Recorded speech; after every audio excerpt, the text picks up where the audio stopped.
Hello, friends. How are you today? I hope you're doing well. I am here today to talk to you about another major theme in the book and finally tell the whole story of the saga of my car. If you've been following along, you'll know that an entire chapter of the book is dedicated to my car. It's called The Dark Knight, and the car was named The Dark Knight after it rose from a particularly tragic event.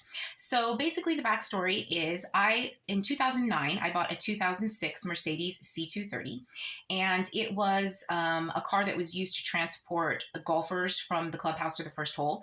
And it had about 20,000 miles on it, and I loved this car. I drove it until about 2011 when we were caught in a flash flood, and the engine was flooded and the car was totaled. Luckily, at the time, I had an expert mechanic who worked for Mercedes full-time, and he also worked on them part-time at his house. So he agreed to fix the car for me for cost if I was just patient with him while he did it when he had a chance. And he was even able to find me an engine for $4,000 when most of the engines were going for 10 to 14 at the time. This is a very important piece of information. I thought this was a gift from God, and it was in a way. So he put the engine in and everything was great. I drove the car for about 5 or 6 years with no problems until an Arco gas station opened up right by my house. And I was at the time a young woman who had no idea about tiers of gas or quality of gas or things like that and how they would affect your engine components.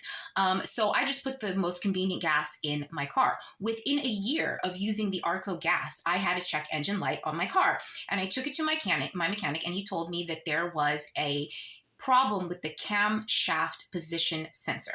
Now, this turned out to be an issue that was part of a recall from the Mercedes brand that they did a very, very good job of covering up. They spent millions of dollars covering up this recall, so much so that I didn't even learn about it until 2021, well after it had expired, when I'm living in the car and I'm trying to get my engine replaced again, and no one will do it.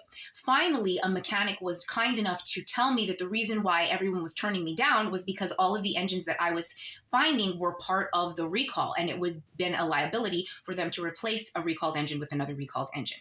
And that is just the kind of thing that is an issue that signals the end of capitalism. There was a time when the Mercedes Corporation was the gold standard. The reason they were able to sweep the initial recall under the rug was because at the time, that would have been an anomaly for the Mercedes Corporation. Nowadays, you can walk into a dealership, a used Mercedes dealership, where they will suggest you not purchase certain years or certain numbers of cars because of the amount of problems that they have. And the fact that there is low tier gas that would trigger that kind of problem. And the thing is, a person could drive around with a car under the recall for the whole life of the car if they never run into low tier gas or a bad oil change or anything like that. But when you have so much low quality products out across the board, you're really just putting consumers in a minefield.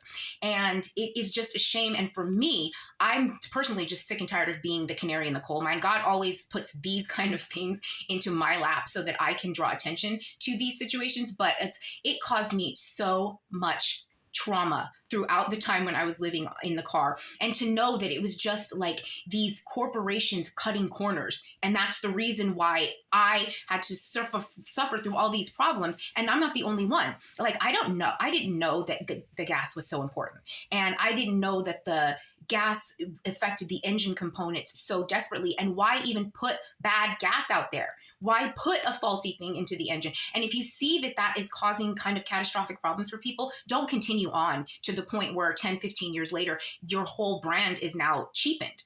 And to me, it signals the fall of capitalism. And I'm over all of it. But I am just here to observe and report. And I'm keep doing that. And I will be back later for more. Love you.